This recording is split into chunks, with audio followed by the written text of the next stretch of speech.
The Dance of Dragons, a true telling by Grandmaster Munken, being a history of the war of Targaryen succession between the Princess Rhaenyra and Aegon, second of his name, that nearly destroyed the realm. The Dance of the Dragons. A stupid name for a Targaryen civil war where my ancestors danced away my birthright. Before the war, House Targaryen counted 18 dragons. By the end, we had 2, and nearly as few Targaryens. We would never be as powerful or as feared again. The dance began, as many dances do, with an old man and a young girl. The queen had failed to produce a son for her king, so he anointed his daughter, the Princess Rhaenyra, as his heir. But years later, the king remarried, and his new wife, Queen Alicent of House Hightower, gave him a son. Feeble and foolish, the old king refused to change the succession. He didn't even see how his court had split into 2 rival camps of blacks and greens, after the dresses that the princess and the queen had worn to some tourney. One night, a servant found the old king had died in his sleep and ran to inform Queen Alicent. Protocol dictated that the bells would be rung and a raven sent to Dragonstone to summon the heir, Princess Rhaenyra, for her coronation. But Alicent had other plans. Once she saw her dead husband's body, she sealed the room and had the servant thrown into the black cells to ensure his silence. At the hour of the owl, the Lord Commander of the Kingsguard, Sir Criston Cole, summoned the small council to inform them of the king's death. Sir Otto Hightower, the Hand of the King and father to Queen Alicent, demanded that the succession be settled immediately. The decrepit old men of the small council were confused. The succession was settled in their minds. The old king had forced the lords of Westeros to swear fealty to Princess Rhaenyra as his heir. But Sir Criston Cole rightly pointed out that a son comes before a daughter. The council argued until dawn, when the Master of Coin finally stood up and declared he would have no part of treason. Sir Criston Cole, wisely, opened his throat with a dagger, ending the debate. None were more surprised to hear of Prince Aegon's succession than Prince Aegon himself. At first, the fool rejected the crown, but his mother pointed out that his sister Rhaenyra would return such loyalty by taking his head. As the old king's true-born son, he'd always be a threat. Aegon relented. He was crowned in the Dragon Pit, and his wife and sister Helena became queen. His brother Aemond flew off to win over the few great lords whose support Aegon didn't already have. The banner of the Gold Dragon flew over King's Landing and the Red Keep as Aegon, second of his name, ascended the Iron Throne. He would not sit it long. When ravens carried the news of Aegon's coronation to Dragonstone, Princess Rhaenyra summoned her own Black Council. With her was her uncle and husband, Daemon Targaryen, considered by many to be the most dangerous man in Westeros. Few lords supported her, but the greatest of these was Corlys Velaryon, who controlled the largest fleet in the realm, and his Targaryen wife, Rhaenys, the old king's sister. Then there were her 5 sons, although none grown to manhood. A pitiful assembly, really. Combined, they couldn't match the power of House Hightower alone. But Rhaenyra had dragons. She, Daemon, and Rhaenys rode huge and formidable beasts, and 3 of her 5 sons were riders as well. Dragonstone also housed 6 more dragons without riders. Against this, King Aegon had only 4 dragons of his own. Dragons can burn a city, but only armies can take and hold it. If she was to prevail, Rhaenyra desperately needed the support of the few great houses not already sworn to Aegon. Her eldest son, Jaehaerys, flew to the Vale in the north. Her middle son, Lucerys, flew to the Stormlands.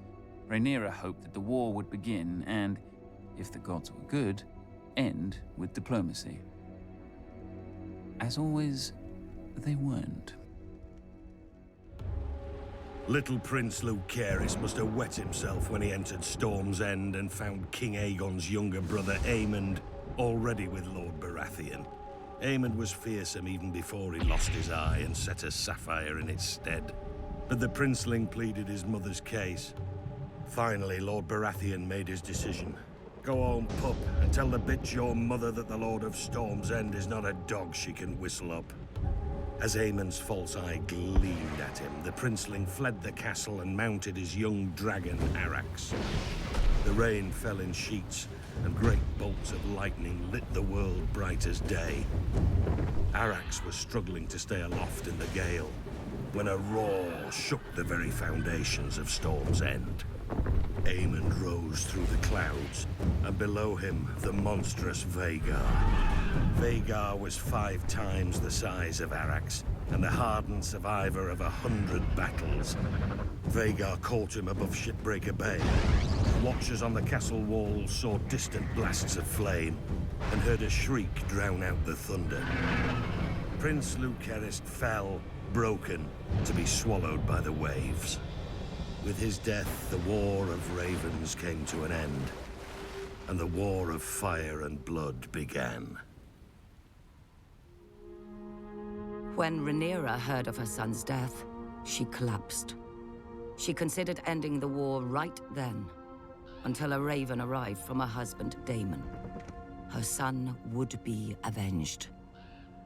Whispers slithered through the taverns and back alleys of Flea Bottom. 2 men were found. One was a former Gold Cloak, the other, a rat catcher in the Red Keep who knew all its secrets.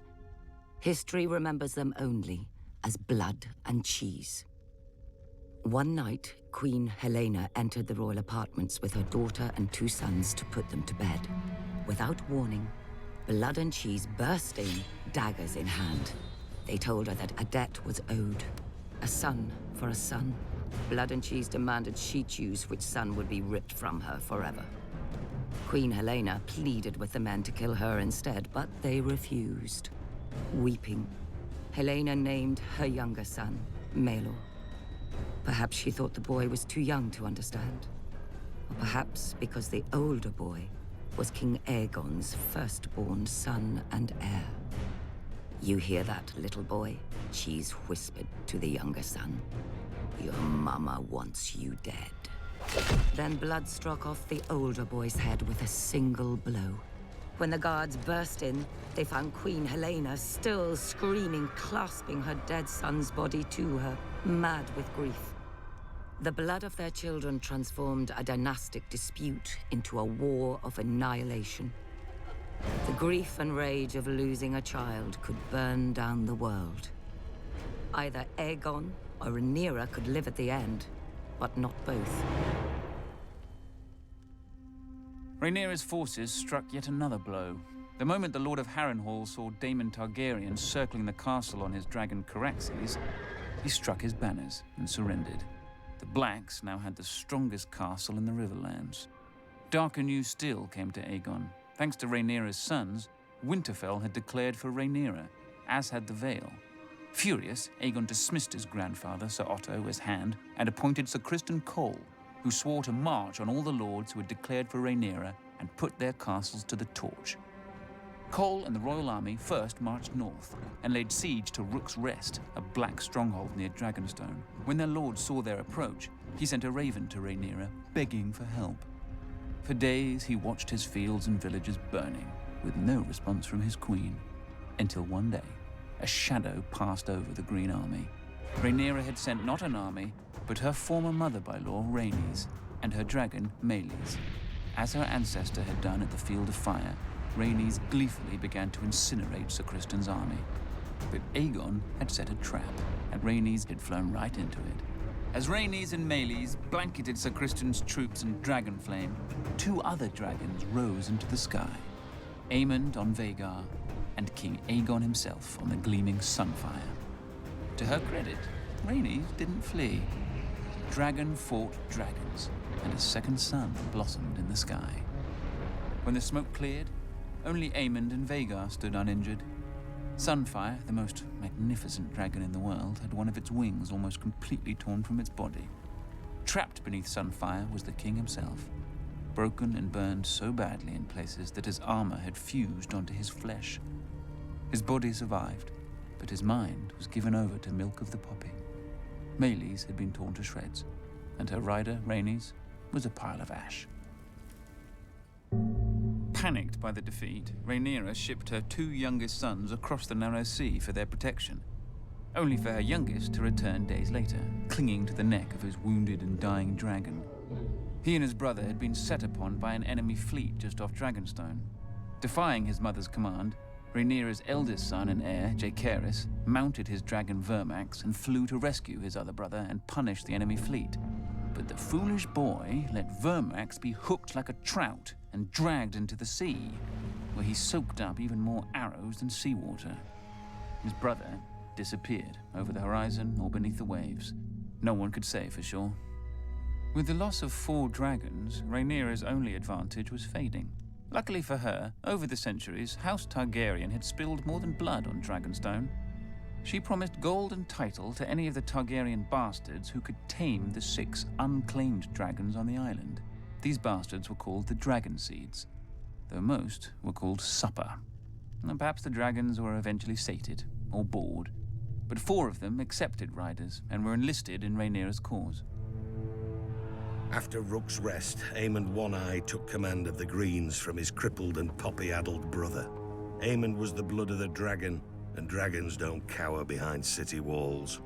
He marched the king's army north to take back Harrenhal from Rhaenyra's husband, Daemon. But when he and Criston Cole reached the castle, they found the gates open, with Daemon and all his men gone. That night they feasted their victory. Daemon had fled rather than face their wrath.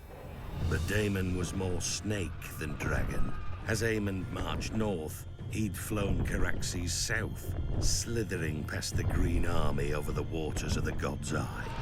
One day, King's Landing looked up and saw 2 dragons circling their foul city. Daemon and Rhaenyra had come for her throne, for the city was defenseless. Aemond had taken the king's army from the city, and worse, he'd taken his dragon, Vhagar. Seeing that resistance was hopeless, the small council surrendered the city, the Queen Mother Alicent, and the broken Queen Helena. But not King Aegon. Somehow, despite his wounds and delirium, he had vanished from the city. And so Queen Rhaenyra climbed the steps and seated herself on the Iron Throne. Legend has it that as she left the hall later, blood trickled down her legs and hands, proving the Iron Throne had spurned her. Nonsense. It's a chair made of steel blades. Rhaenyra had wanted it all her life and had sacrificed 2 sons for it. She likely gripped the damn thing too tight. When Aemond realized that his arrogance had cost him the capital, he mounted Vhagar in a black rage and rained fire onto every village and castle he suspected of disloyalty. Abandoned by Aemond, Sir Criston marched the royal army back to King's Landing, intent on recapturing the city himself. Instead, he was trapped and cut to pieces by the Riverlords, who had sworn to support Rhaenyra's claim.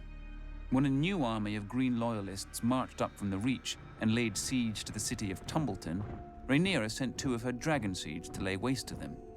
Instead, the Dragonseeds proved their bastard nature and betrayed her. They burned the city, and all the Black forces garrisoned within. Lucky for her, they didn't turn towards King's Landing, but hawed and drank in the ruins with the Greens, who were victorious and somewhat confused. Rhaenyra now mistrusted all the Dragonseeds, including the girl who rode with her husband Daemon, hunting Aemond in the Riverlands. She ordered the girl's head be sent to her, but there was a complication. As well as her dragon, the girl had taken to riding Daemon. When Daemon received the queen's order, he proclaimed it a queen's words and a whore's work. He sent the girl away at dawn, watching her and her dragon vanish into the morning mists. Then Daemon sent a challenge to his nephew Aemond and flew to Harrenhal, alone, to wait. 14 days later, a shadow blacker than any passing cloud swept over Harrenhal. Vhagar had come at last, and on her back rode one-eyed Prince Aemond. He mocked Daemon for facing him alone. "You have lived too long, uncle." And Daemon replied, "On that much, we agree." Then the old prince climbed stiffly onto the back of his dragon Caraxes, but neglected to fasten the chains that secured rider to saddle. The sun was close to setting when, as one, the 2 dragons leapt into the sky. Daemon took Caraxes up swiftly until they disappeared into a bank of clouds. Vhagar, older and slower, ascended more gradually. Up and up Vhagar soared, searching for Caraxes. Sudden as a thunderbolt, a shrieking Caraxes dove upon Vhagar. Locked together, the dragons stumbled toward the lake. Caraxes' jaws closed about Vhagar's neck, but Vhagar raked open Caraxes' belly, and her teeth ripped off a wing. The lake rushed up with terrible speed. Then Daemon Targaryen, who had never fastened his riding chains, stood in his saddle. He leapt from his dragon to Aemon's, and in his hand was Dark Sister, the Valyrian sword of Aegon's sister queen Visenya.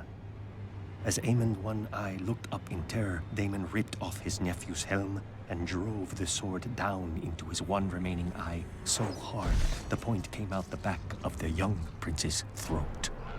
Half a heartbeat later, the dragons struck the lake, sending up a gout of water so high that it was said to have been as tall as Harrenhal's great tower. The lake boiled with dragon blood, and then was still. Daemon Targaryen was 49 at his death. Prince Aemond had only turned 20. Vhagar, the greatest of the Targaryen dragons, had counted 181 years. Thus passed the last living creature from the days of Aegon's conquest. Back in King's Landing, Queen Rhaenyra didn't have much time to grieve for her stupid husband. The mad former queen Helaena flung herself from a balcony to be impaled upon the iron spikes lining the moat of Maegor's holdfast. That night, the city rose in riot against Rhaenyra, demanding justice for Queen Helaena and her murdered son, among other foolish peasant fantasies. In the midst of this chaos, a one-handed fool called the Shepherd began to rant against dragons. Not just the ones of the enemy, but all dragons everywhere. As he pointed to the dragon pit above on the hill, he shouted, "There the demons dwell, this is their city. If you would make it yours, first you must destroy them." A cry went up from 10,000 throats. "Kill them!" There were 4 dragons housed within the dragon pit that night. By the time the first of the attackers came pouring in, all 4 were roused, awake, and angry. Nobody knows how many men and women died that night. Who cares? They all should have. Trapped within the pit, the dragons could not fly.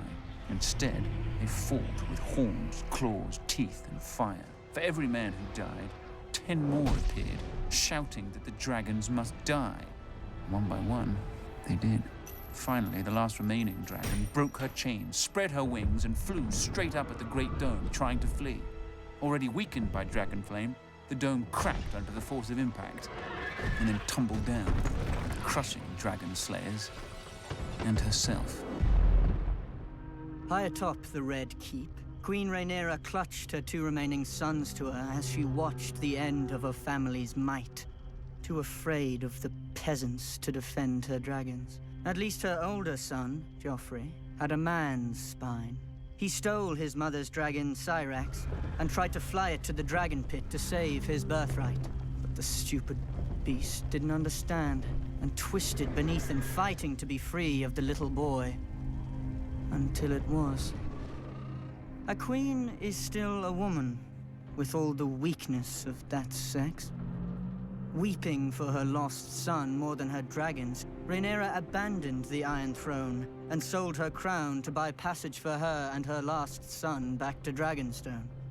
Rhaenyra hoped to hatch more dragons from the eggs in the castle. But when she landed, the welcoming party slew her guards and marched her and her son at spear point to the castle to face a dead man and a dying dragon. "Sister!" King Aegon, second of his name, called out to Rhaenyra. Rook's Rest had left Aegon bent and twisted, his once handsome face puffy from milk of the poppy, with burn scars covering half his body. Rhaenyra, ever defiant, told her dear brother that she'd hoped he was dead. "After you," Aegon answered. Then Sunfire bathed her in a blast of flame and devoured her in 6 bites while her son watched, leaving the 7th and final bite her lower leg for the stranger. Rhaenyra was dead, and King Aegon sat the Iron Throne again. But only for half a year. He was poisoned by his own men and replaced with the very boy who had watched his mother devoured. When Rhaenyra's last son wed Aegon's only daughter, the Dance of Dragons officially ended. Ashen burned men, all that was left of the Riverlands. 2 scared children spouting oaths they didn't understand, all that was left of the mighty House Targaryen. Ancient skulls and hatchlings that grew no bigger than cats, all that was left of the dragons.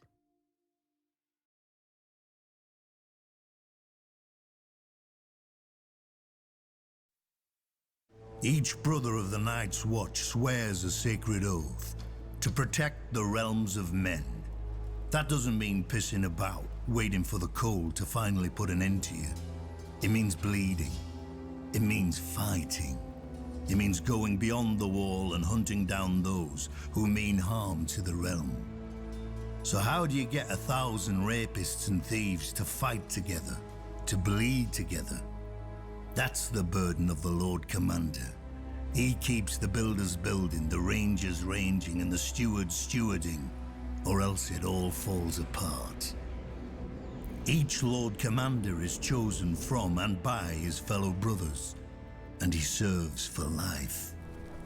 A long time ago, you may have had men from Queensgate and Long Barrow and the other 16 castles of the Wall come to Castle Black for an election. These days, you'd be lucky to scrape a few dozen from Eastwatch and the Shadow Tower, or however many they can spare who cast votes in their stead. All the same, the brothers are allowed to name whomever they think worthy of the title. Then we vote until one man receives a majority, however long it takes. Some elections have lasted less than an hour, some have lasted weeks, one even lasted 2 years. Maester Aemon has said there have been 997 Lord Commanders since the Night's Watch was founded. Back then we had true soldiers, men of honor and strength. Now look who mans the wall. Bastards, peasants who stole a sheep to bugger, and fat little nobles who weren't worthy of their Lord Father's land. But the Lord Commander must find a place for them all, and turn these walking piles of horse dung into soldiers of the Night's Watch. Though we haven't always been so lucky to have such men to lead us. We've had cowards and fools as well. Our tyrants and our madmen. Runsel Hightower tried to bequeath the watch to his bastard. Roderick Flint thought to make himself king beyond the wall. Tristan Mudd, Mad Mark Rankenfell, Robin Hill, each nearly destroyed us with their foolishness. 600 years ago, the commanders at Snowgate and the Nightfort even went to war against each other. The simpering Lord Commander asked them politely to lay aside their quarrel, and incredibly they did, because they joined forces to murder him. The Stark and Winterfell had to intervene and take both their heads to save the Night's Watch. Now we've got more mouths than we can feed, a southern king in our castle, and cells full of wildlings, and no Lord Commander, since the last was betrayed by his own men. We need a new leader, a man respected enough to hold the Watch together in this dark hour. A leader strong enough to make sure that the Night's Watch survives the coming winter, no matter the cost.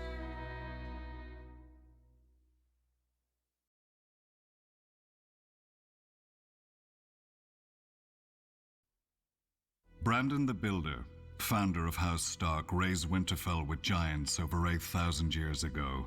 Or so nursemaids tell all the children of the North. The children nod, wide-eyed, unaware of the lesson forced on them, that if even giants obeyed a Stark, so too should they. But like every other castle, Winterfell was built in pieces over thousands of years. The first men settled there because of the hot springs that bubbled through the ground. The water and the heat helped them survive the northern winters, and they built defenses to keep it for themselves. Nobody raised the castle all at once. Probably nobody meant to raise a castle at all. In those days, the Starks were not the greatest house in the north, and Winterfell was not the greatest castle. Barristan was the oldest, dating to the first king, and the Starks fought the Barrow kings for 1,000 years. Greywater Watch was, like the Cranach men themselves, the strangest. Only marriage subdued its marsh kings. But the greatest rival to Winterfell was always the Dreadfort, and my ancestors, the Red Kings of House Bolton. If tales can be believed, we fought from the long night until the Andals came. Because of us, Winterfell raised its first walls. When we took and burnt the castle anyway, Winterfell built more keeps, more walls, more guard towers. They expanded the granaries and larders to survive our sieges. They tended the godswood to win favor with the old gods against us. As the castle grew, more farmers and villagers flocked every winter from across the north to huddle under its walls, raising the winter town. In the spring, these villagers would find themselves marching in the Stark armies to fight against us. The greatness of Winterfell is as much our doing as the Starks. But in the end, neither its stone walls nor its tall keeps and iron gates could save Winterfell. At its height, it could have lasted a year under heavy siege, but a handful of Ironborn seized it in the night, while its lord, the king in the north, was playing in the south. My dagger ended his reign, and now House Bolton holds the castle of our ancient enemies. The direwolf no longer flies from the battlements above me, nor guards the doors and cornices of Winterfell against me. Below me, miles of long-dead Starks fade into darkness and obscurity, until even their faces are lost. Some Northerners whisper that they wait for the day their house will rise again. They will wait forever.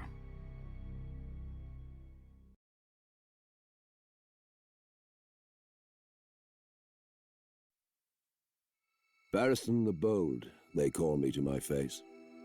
I know what they say behind my back. Barristan the Old. And it's true. I am old, with hair as white as all the winters I've seen. The older a man grows, the less sleep he needs. These days, I barely sleep at all. When darkness falls over this strange city, I find myself visited by the faces of the kings I have served, the faces of those I swore to protect, the faces of those I failed. All I ever wanted was to live a life of honor, defending a king worthy of service. During the War of the Ninepenny Kings, I sought out Malus the Monstrous, last of the Blackfire pretenders who had started this whole war. Malus believed that his Targaryen blood gave him a claim to the Iron Throne. I made sure his blood claimed nothing more than the dirt around his corpse. To show his gratitude, the king elevated me to his king's guard. It was the proudest moment of my life.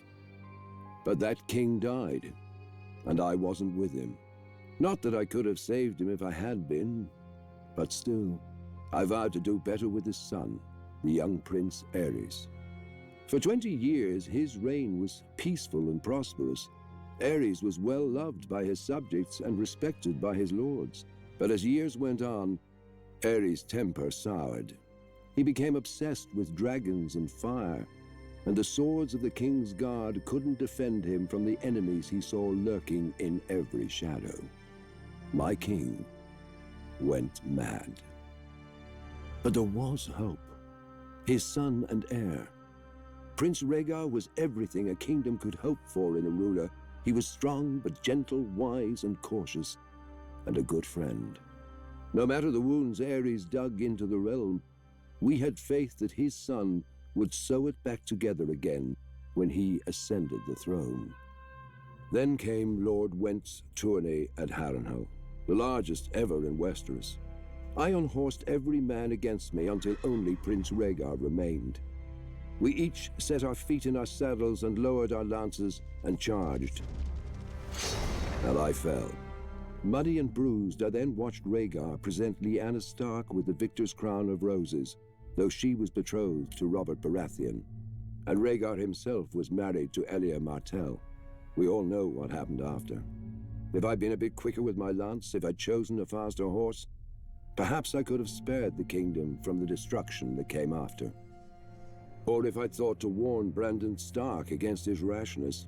He came to King's Landing himself, demanding Rhaegar return his sister. Poor fool. If he'd only known the depth of Aerys' madness, he wouldn't have dared provoke him. Aerys ordered Brandon imprisoned, and I could do nothing but obey. When Brandon's father, Lord Rickard Stark, came to King's Landing to beg for his son, Aerys burned him alive, and I could do nothing but watch. I had sworn a vow to a mad king and was honor-bound to obey him, even at the cost of my soul. Ravens soon arrived with dark news for the king. The Vale was in open revolt. Demanding Lyanna Stark's return, Robert Baratheon was smashing any army that dared face him. Eddard Stark, Brandon's younger brother, was marching the whole of the north down the neck and had taken Catelyn Tully, Brandon's betrothed, for his own, thus winning the support of the Riverlands. The king sent ravens to Casterly Rock to beg his former hand, Tywin Lannister, for help. And no ravens returned. A plan was devised. Prince Rhaegar would personally lead the royal forces, now reinforced with 10,000 Dornishmen, north to face Robert. Of the King's Guard, Luwin Martell and I would ride with the prince. Before we left, the prince confided in me that when he returned from this battle, there would be a great many changes in court. Despite my vows to the king, I confess I was excited. On the march to face Robert's army, we were sure we'd win. We had superior numbers, and we had Prince Rhaegar. His presence lifted the spirits of our men, and he looked every inch the king he was destined to become. But at the Trident, the gods played a cruel joke. Robert proved the Baratheon words as his army smashed through our lines. Luwin Martell was killed. I fell in combat, badly wounded, and could do nothing but watch as Robert's warhammer ended Rhaegar's glorious reign before it began, and the kingdom that would never be washed away down the Trident with his life's blood. But Robert spared me, insisting his personal maester tend to my wounds, out of respect. But respect for what? A king's guard shouldn't survive one king, let alone two, and one who should have been. I swore an oath to House Targaryen, and I failed them. All that's left of their fire is a single ember halfway across the world, surrounded by darkness. If the gods were good, I would still be young in the fullness of strength. But whatever the cost, I will not let this ember go out. This time, I will not fail.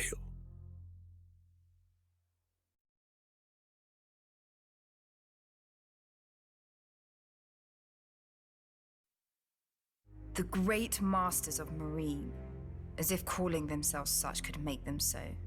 Thousands of years ago, during the height of the Giscari Empire, Meereen was second only to Old Guise in wealth and glory. A paradise by the sea, if one didn't mind the constant clinking of chains and cracking whips. Slaves built Meereen, and on their backs the city rested like a litter. Then came the dragons of Valyria. The masters of Old Guise would not bow, so they burned. The Valyrians tore down their walls, burned their pyramids to ash, and sowed their fields with salt and skulls. An old slave woman once told me that the Valyrians intended to break the chains of the Giscari slaves, absorbing them into the Valyrian freehold where every man held a vote. But the great masters of Meereen received their new overlords in the great temple, plying them with gold, wine, and all the wealth that slavery had brought them. And the Valyrians instead took up the whip themselves. I do not believe it. As their empire expanded, the Valyrians needed more and more bodies to feed their mines and colonies, when no wage could ever tempt a free man. The great masters merely accommodated their new customers, staying rich as the Giscari Empire crumbled. After the doom fell on Valyria, the great masters worried for their fortunes. By this time, the Valyrians were their greatest providers and purchasers of slaves. Then the Dothraki horse lords swept out of the plains of Essos, and proved to be as fond of slaving as the dragon lords before them. The great masters grew richer still. For the first time in its history, the great masters alone ruled Meereen, and chaos ruled the rest of the world. The fighting pits swallowed men who in previous centuries would have filled the ranks of the Valyrian armies.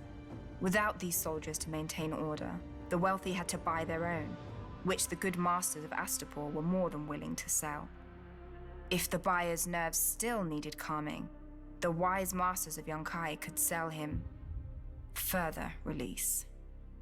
The great masters, the good masters, the wise masters, yet none was so great, good, or wise that they recognized our queen for what she was.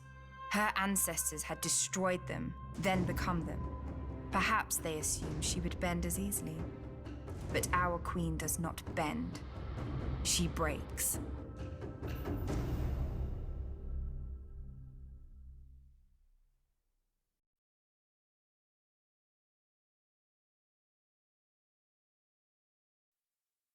Today, men know the Seven as statues in the septs, but in the old days, the gods themselves walked among men. They crowned Hugo of the Hill, the first king of the Andal people, and promised him that his descendants would rule great kingdoms in a foreign continent. When the time came, the Andals carved the seven-pointed star upon their bodies and set sail for the strange land across the narrow sea, Westeros.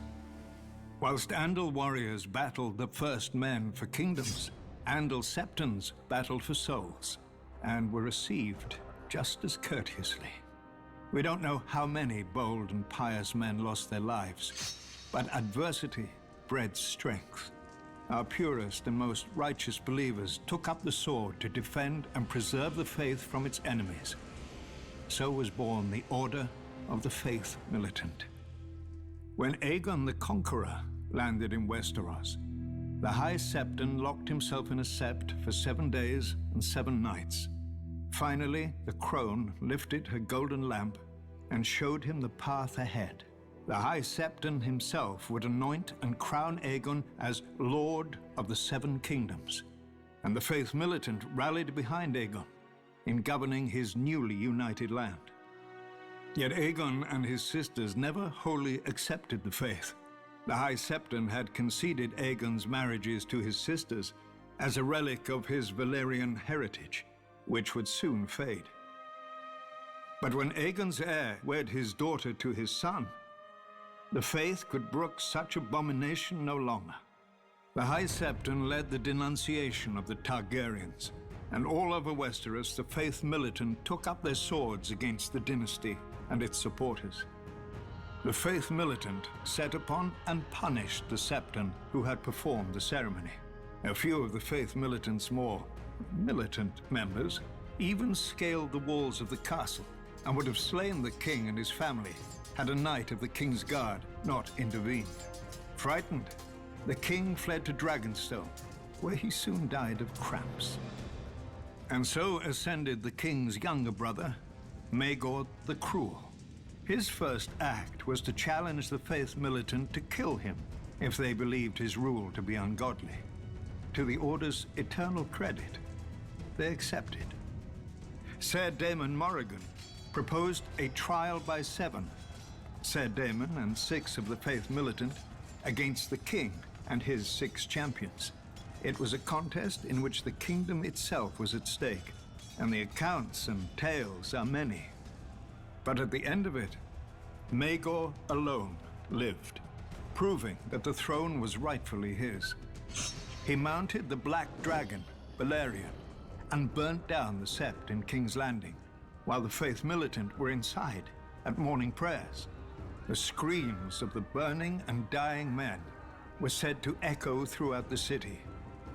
Though Maegor had won the trial by 7, he demanded the complete destruction of the Faith Militant and the faith itself, if necessary. He made war upon the Order wherever he found it.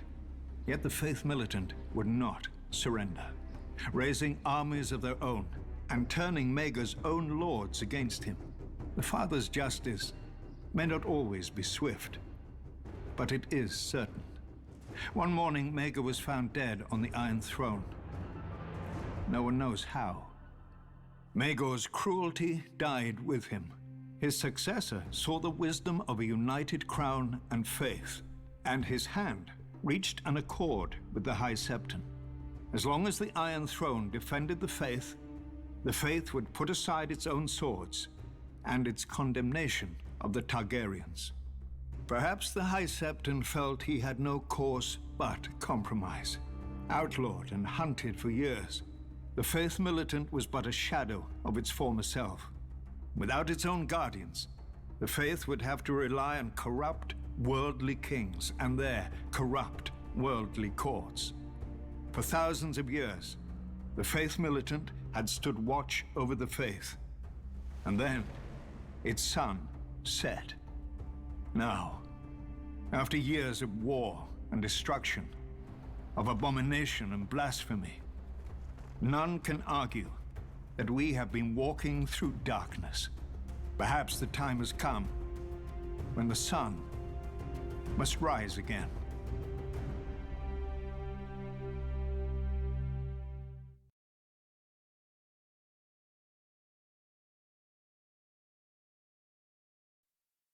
The Father reached his hand into the heavens and pulled down 7 stars, and one by one he set them on the brow of Huger of the Hill to make a glowing crown. The maid brought him forth a girl as supple as willow, with eyes like deep pools, and Hugo declared that he would have her for his bride. So the mother made her fertile, and the crone foretold that she would bear the king 44 mighty sons.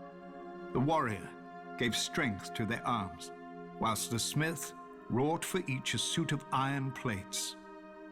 But sadly, the gods no longer walk the earth among us, and you can see what a mess we've made of their creation since. Yet we have hope. The gods didn't abandon us in silence, but gave us their holy words to guide us, collected in the oldest and holiest text of the faith of the Seven, the 7-pointed star.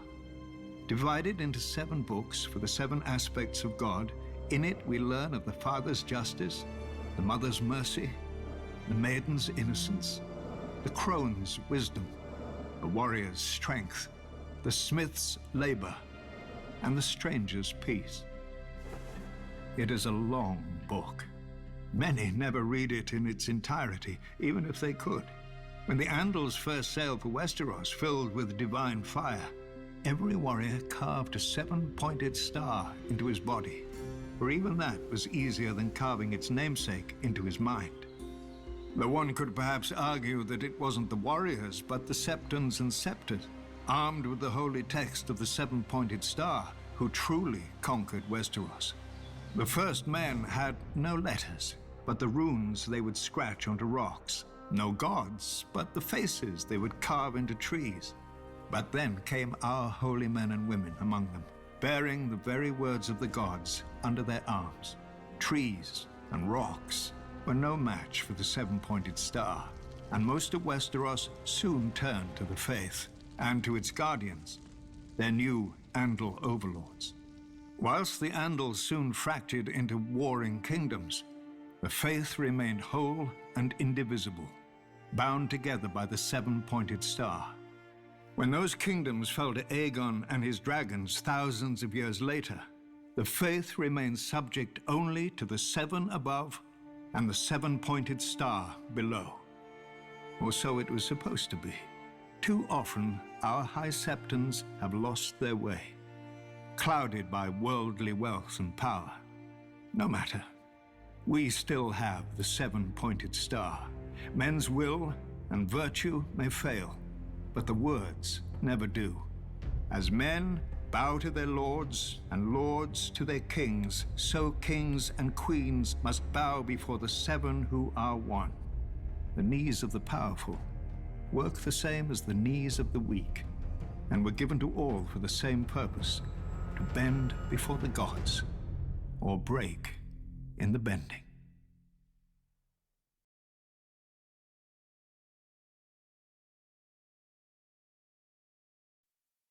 Before the 7 kingdoms, before the Iron Throne, there was Dorne.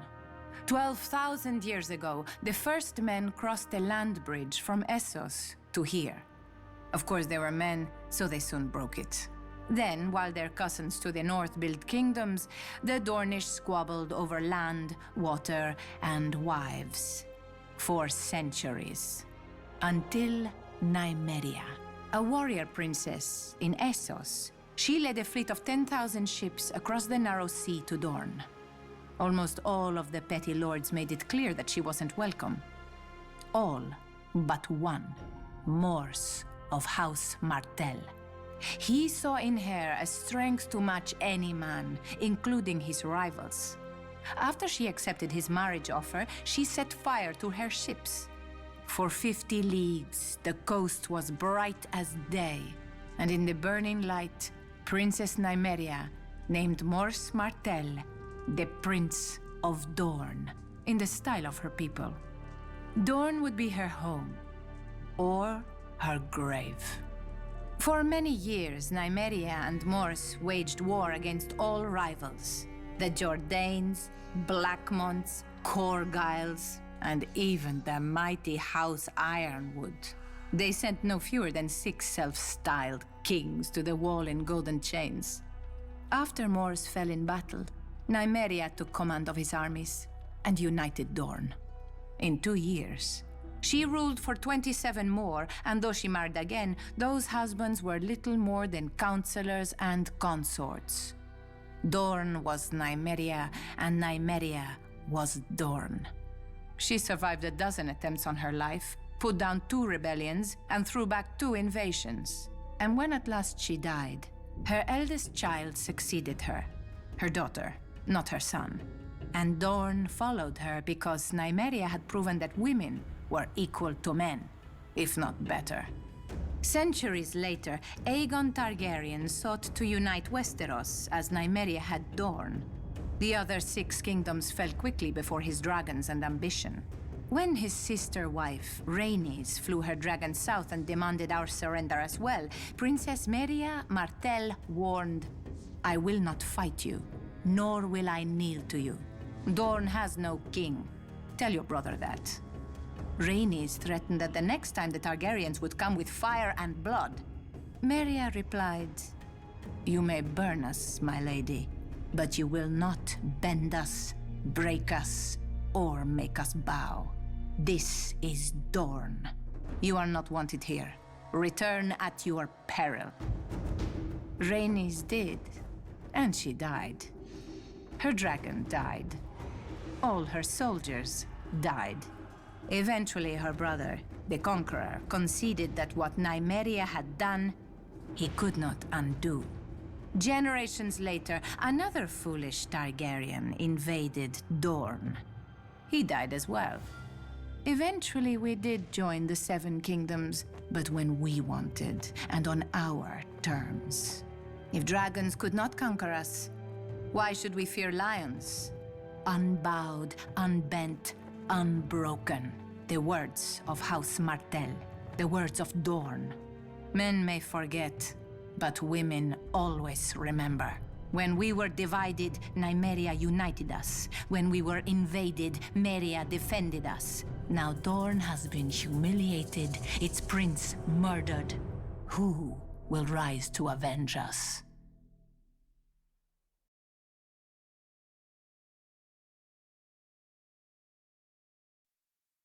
Valyria was young, and as the young do, it sought to spread its seed. Its first daughter was Volantis, an outpost on the mighty Rhoyne River at the frontier of the Empire. There, the Dragon Lords raised the famous Black Walls, seamless fused dragonstone 200 feet tall, and so thick that 6 4-horse chariots can race along the battlements side by side, as they do each year to celebrate the founding of the city. To this day, only those who can trace their ancestry back to Old Valyria are allowed to dwell within the Black Walls. None are even permitted to set foot inside without an express invitation of a scion of the old blood, meaning, of course, the ancient and noble blood of foot soldiers. For the city's first 100 years, its only inhabitants were its garrison. But where soldiers go, vice follows. Taverns and brothels began to sprout up outside the Black Walls, and merchant ships began to call as well, bearing the favored trade of the summer sea, slaves. The East Bank filled with homes, shops, and society, and so the taverns and brothels moved to the West Bank, where foreigners, sellswords, and pirates erected their own shadow city of fornication, drunkenness, and murder. In time, the West Bank became such a cesspit of crime and depravity that the Volantines had no choice but to send their slave soldiers across the Rhoyne to restore order and some semblance of decency. Like all such missions, they succeeded, They left, then they failed. When the Volantines grew weary of shipping their soldiers across the Rhoyne every year, they built the famous Long Bridge of Volantis, strong enough to support the weight of 1,000 elephants and many more soldiers. The Long Bridge of Volantis stands today as the longest bridge in all the known world. The Volantine rulers intended the bridge to spread the civilization of the East Bank to the west. Instead, the depravity of the West Bank spread east. Shops, temples, taverns, inns, and brothels line the bridge, most 3 or 4 stories tall, with each floor overhanging the one beneath it. One can buy anything on the Long Bridge, or steal it, if one's hands are quick enough. But if they're not... Though at least half the decor committed no greater crime than displeasing a master, for in Volantis there are 5 slaves for every free man, a proportion matched only by the cities of Slavers Bay. The Volantine masters mark their property with facial tattoos, permanent and scarring, which denote the vocation of the slave. Slave soldiers wear green tiger stripes upon their faces. Slave whores are marked by tears beneath one eye. The slaves that collect the dung of horses and elephants are marked with flies. The drivers of the hathays, the carts pulled by the small elephants of Volantis, are marked with wheels, and so on. A master may give his slave freedom, but no man can give a new face. Is it any wonder, then, that the slaves and freed men have turned in such great numbers to the priests who preach of a cleansing fire? The Temple of the Lord of Light in Volantis is said to be the greatest in all the world, larger even than the great sept of Baelor. All who serve within this mighty temple are slaves, bought as children and trained to become priests, temple prostitutes, or warriors.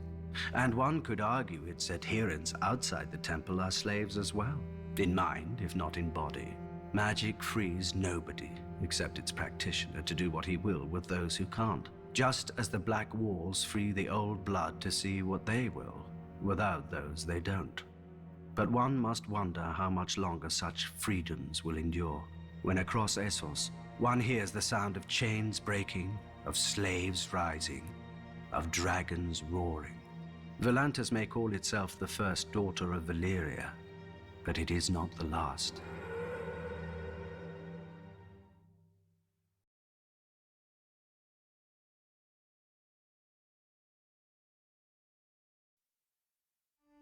People love blood, when it's not their own. But tavern brawls are boring, and wars never have good seating. Thus, the famed fighting pits of Meereen opened shortly after the city's own founding. And I heard that originally the combats were a blood sacrifice to the gods of Ghis, the empire that founded Meereen. Some still believe they are, but the Giscari Empire died a long time ago and their gods went with them.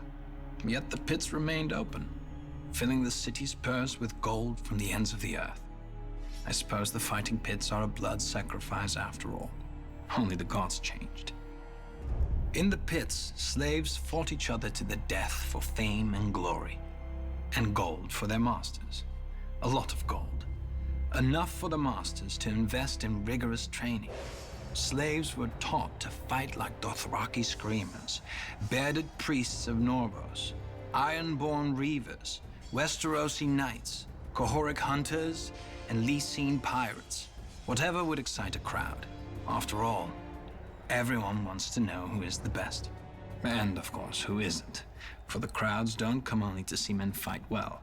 I've seen the masters release tigers, lions, and other exotic beasts into the arena to chase less costly slaves, barely trained, if at all. A whore once told me of an amusement in one of the less prestigious pits. One boy was rolled in honey, one in blood, and one in rotting fish. And then a bear was unleashed, and the crowd wagered on which boy the bear would eat first. I never heard who won. Then again, it was obvious. The masters. Did such stories worry me? Of course not. I could fight, and for a good fighter, life was luxurious. Thousands of people chanted his name when he stepped into the pits. He would eat the choicest meats, drink the finest wines, and sleep on exotic furs. Often not alone. Women would fling themselves at him or sneak into his chambers to wait for him after a fight. Foreign princesses, priestesses, and even the wives and wayward daughters of masters. He never had to fear punishment, for a great fighter could be worth 300,000 honors. Another wife was always cheaper. And when this renowned fighter finally fell, for all fighters will in time, his name would be inscribed into the gates of fate among the other valiant dead. I remember once trying to count the names, but the gates opened before I finished, and another fight began.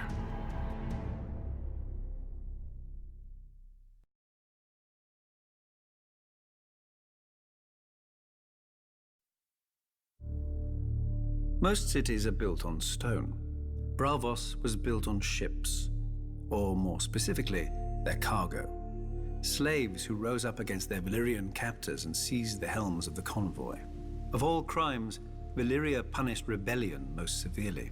The slaves faced not execution, but the Valyrian mines or labor camps in the most remote and savage colonies if recaptured. And few corners of the world can long remain hidden from Dragonback. However, our histories claim that a group of slave women prophesied the slaves would find shelter in a distant lagoon behind a wall of pine-clad hills and sea stones, where the frequent fogs would help hide the refugees from the eyes of dragon riders passing overhead. And so it proved. Because they had risked their lives in the name of freedom, the mothers and fathers of the new city vowed that no man, woman, or child in Braavos should ever be a slave. This is the first law of Braavos, engraved in stone on the arch that spans the long canal. For over 100 years, Braavos hid itself from the eyes of the world, who called it the Secret City. Using a dye derived from a local snail, our captains stained their sails purple to hide their stolen Valyrian ships. Our merchants carried false charts and lied when questioned about their home port. Eventually, one Sea Lord, our elected ruler, decided enough time had passed and initiated the unmasking of Braavos to the world and to Valyria. Of course, it helped that the Iron Bank made handsome restitution to the Dragon Lords for the stolen ships, whilst of course refusing to pay for the value of the slaves themselves. The anniversary of the unmasking is celebrated every year in Braavos with 10 days of feasting and masked revelry, a festival like none other in the known world, culminating at midnight on the 10th day when the Titan roars and tens of thousands of celebrants remove their masks as one. Freed of the constraints of secrecy, Braavos quickly grew into the wealthiest and most powerful of the free cities, and, one could argue, the most beautiful. From the sprawling Sea Lord's palace with its menagerie of strange beasts and birds, to the imposing Palace of Justice and the aqueduct we call the Sweetwater River that bears fresh water from the mainland, Braavos is without rival in either engineering or elegance. The temples of Braavos are also famed throughout the world and wondrous to behold. Descended from 100 different peoples, the Braavosi honor 100 different gods. The Temple of the Moon Singers is the foremost of these, being the faith of the slave women whose prophecies led our ancestors here. The Lord of Light has a great temple as well, for his worshippers have grown ever more numerous in the past 100 years. Yet less numerous, and even some forgotten faiths still have temples deep in the heart of the city, on the Isle of the Gods. But the beauty of Braavos is not only in her buildings. Braavosi swordsmanship is renowned throughout the world. Our Bravos eschew the armor and long swords of the Westerosi knights, preferring speed, agility, and slender blades. The greatest Bravos call themselves water dancers, after the custom of dueling upon the moon pool near the Sea Lord's palace. By tradition, the greatest of all the Bravos is the First Sword, who commands the personal guard of the Sea Lord and protects his person at all public events. Once chosen, Sea Lords serve for life.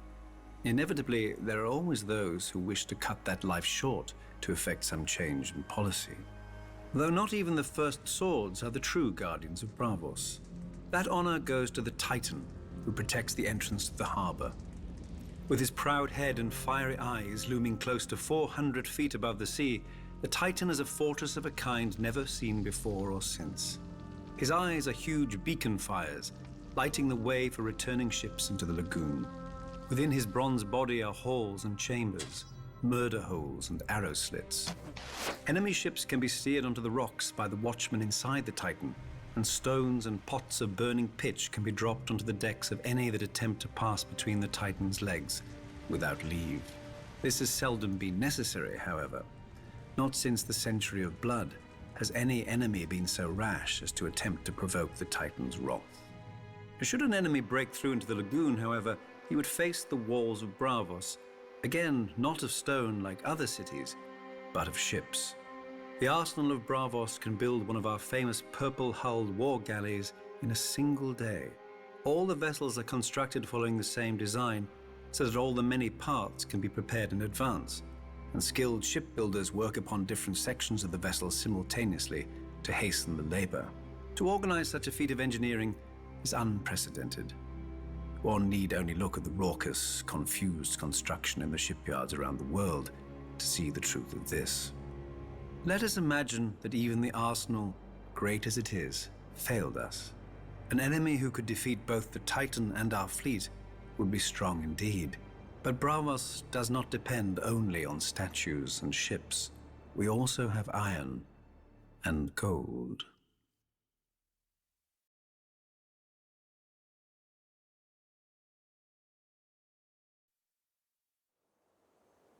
A young man walks beside a girl across a flowered field. Spring has come, and this girl is his life. He prays. A child climbs a tree to watch the sunset over the fields. Summer is ending, and the harvest is life for his village. He prays. A hunter tracks a boar through the woods. Winter is coming, and this boar is life for his family. He prays. But to whom do they pray? The world has as many answers as there are men to answer. But walk far enough, climb high enough, hunt long enough, and a man shall find only one God, with many faces. In the faith of the Seven, he is the stranger who guides men from this life to the next. Few seek his favor, or at least, few realize that they do. In the north of Westeros, he is one of the nameless old gods, staring out from the weirwood trees and the snow. In the Iron Islands, he is the drowned god, calling men down to his watery hall. What is dead may never die, but rises again, harder and stronger. In the Far East, he is the Lion of Night, who fathered the world's first emperor on the Maiden Maid of Light, and whose wrath nearly ended the world. In Volantis, he is the Lord of Light, whose followers feed men to the flames to beg his favor. In Lys, he is the Weeping Lady, who sheds her tears for the living, soon to die.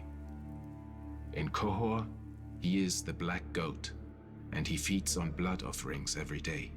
On holy days, he is offered condemned criminals, and in times of great crisis, he may even be offered the noblest children of the city to beg his protection. Does he accept their gift? Well, the city still stands. For the poor, he is the hooded wayfarer. For soldiers, he is Bacalon, the Pale Child. For sailors, he is the Moon Pale Maiden and the Merling King. In the House of Black and White, however, he is all of them, and none of them. He is the many-faced god, and wherever a man turns, there he is. Men come from every corner of the world to know him, to beg his favor and seek his gift, for themselves, if their life has grown too hard, or for others who are making it so. It is all the same to the many-faced god. Vala Dohaeris, all men must serve him, beggars and kings. Vala Morghulis, all men must die, good and evil. Men worship as they will, but at the end of every road stands the many-faced god, waiting.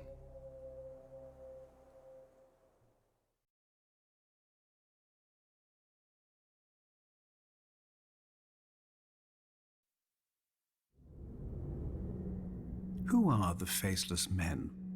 It depends on who is asking. To a penitent, they may be relief. To a victim, they may be vengeance. To a lord, they may be an incredible expense. And to the Iron Bank, they may be just another asset.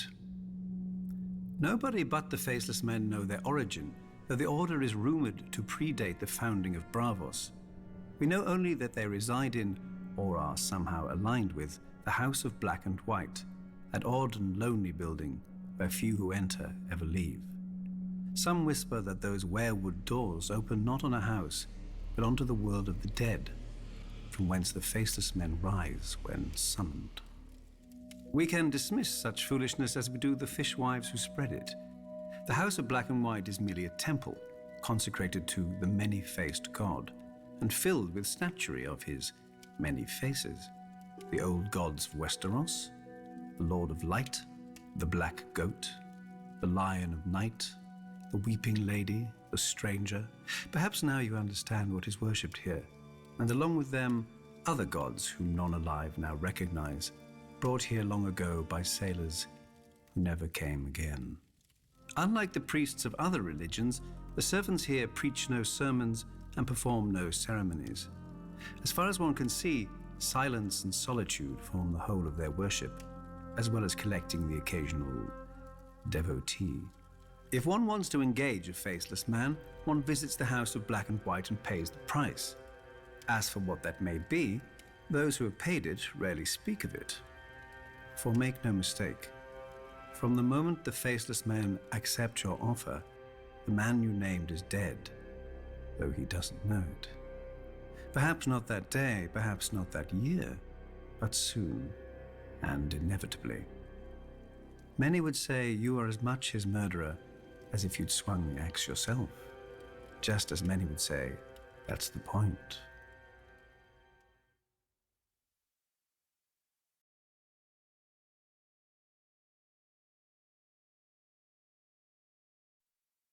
Westeros has mighty rivers, but none of them compare to the Rhoyne. It is said that there is no stream or puddle in western Essos but drains to Mother Rhoyne. No doubt an exaggeration. Until one sees the river, at its widest, a man in the center can't see a shore to either side. The greatest of Mother Rhoyne's children were the Rhoynar, a civilization as ancient and grand as old Guise. Fishers, traders, scholars, workers of wood, stone, and metal. The Rhoynar raised their elegant cities from the headwaters of the Rhoyne down to her mouth, each lovelier than the last. For many centuries, the Rhoynar lived in relative peace. When invaders swept down from the hills, the Rhoynar, women and men, would don silver-scaled armor, fish-head helms, tall spears, and turtle-shell shields. If the enemy did not laugh themselves away, it was said that Mother Rhoyne would whisper the enemy's secrets to her children, and the Rhoynish wizards could raise watery walls to drown their foes. Whatever magic the Rhoynar may have had, it wasn't enough. When Valyrian colonists first arrived, the Rhoynar embraced them, for all men were welcome to share the bounty of Mother Rhoyne. Perhaps a water people should have been more cautious of strangers who exalted fire and blood. Legend has it that one day the Valyrians netted and butchered one of the giant turtles the Rhoynar held sacred. As a result, thousands were killed or enslaved, cities and towns were burned, drowned, and rebuilt. In these wars, the Valyrians emerged as victorious more often than not. The princes of the Rhoynish cities, fiercely proud of their independence, fought alone, whilst the Valyrian colonies aided one another. Eventually, the Rhoynish princes ceased their squabbling and united behind Prince Garren, who led the largest army Essos had ever seen, against 100,000 Valyrian colonists, 100 war elephants, and 3 dragon lords. Thousands burned, but thousands more sheltered in the shallows of the river, whilst the Rhoynish wizards raised enormous water spouts against the foe's dragons. Rhoynish archers brought down 2 of the dragons, whilst the 3rd fled, wounded. And thereafter, the Rhoynar named Garren the Great. But Mother Valyria proved just as caring as Mother Rhoyne. When Garren the Great marched his army against Volantis, 300 Valyrian dragons descended from the sky. Tens of thousands burned whilst others rushed into the river, but the fires burned so hot that the water boiled and turned to steam. Garren the Great was captured alive and made to watch as Valyrians butchered every last man. So many that their blood turned the great harbor of Volantis red as far as the eye could see. Then they forced Garren to watch as they marched on his own city and enslaved all the women and children his army had left behind. The singers claim that Prince Garin called out Mother Royne to curse the Valyrians, and she in turn flooded the city with foul waters and a damp fog that caused the skin of the Valyrians to harden and crack, and thus was born Grayscale. Fearing a similar fate, another Roynish ruler, Princess Nymeria, led her own people into every ship, skiff, and raft they had, and fled Essos. Eventually, after much hardship, they landed in sun-swept and bone-dry Dorne, but we all know that tale. Now Valyria has followed the Rhoynar out of this world, and her daughters have grown into free cities, wealthy and powerful and proud. Still, Mother Royne flows on, past ancient ruins and bustling harbors, sweeping all man's kingdoms to the sea.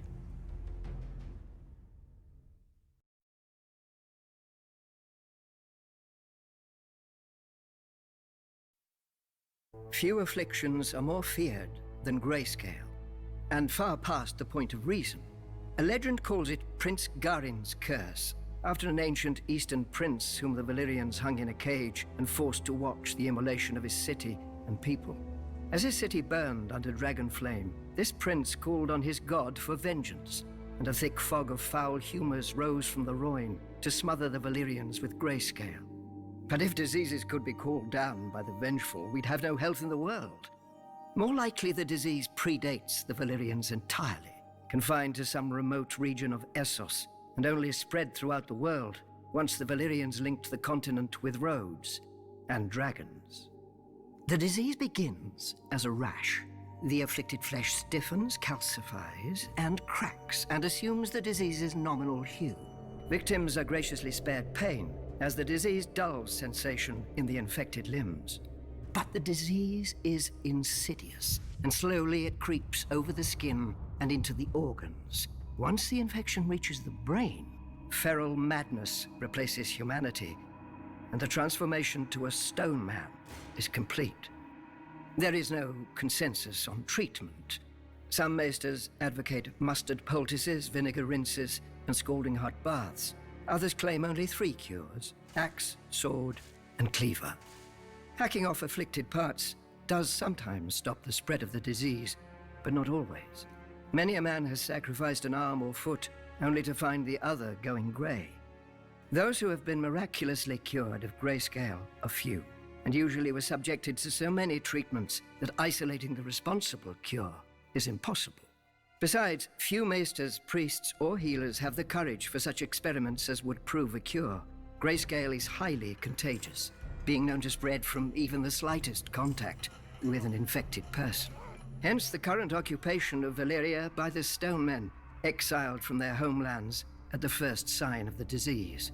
What they do there, with their final months or even years, for Grayscale is a slow killer. No one knows. No one wants to find out.